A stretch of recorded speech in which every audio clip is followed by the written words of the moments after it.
Ekber meydana gelip baktı Leyla ağladı.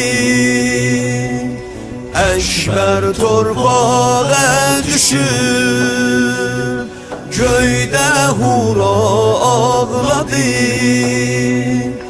Başının üstə gelip Qəmli Mevla ağladı. Başının üstə gelip Qəmli Mevla ağladı. Can oğlum, Can Ekber, gözüm yaşı dönüp qanə. Ayağa dur, anan ağlır, dua eylir yana yana. Dua eylir yana yana. Meydanda kaldım avare, gül cisminde çoktur yare.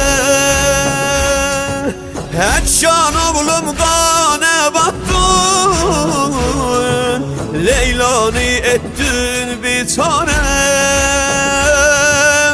Ay oğlum kurbanım, ay oğlum derdinden öləm ben lay lay oğlum. Ay oğlum kurbanım, ay oğlum derdinden öləm ben lay lay oğlum. Kim yare vurdu senin, başından sınsın eli. Oldun Ali Haşim'in kurbanlarda evveli. Bağlardım ben yareni, derman olsaydı eli. Bağlardım ben yareni, derman olsaydı eli. Anam Zəhra cennette giyib qara perişandır. Cavan oğlum deyip yaren, gözün kaşın kızıl kandır.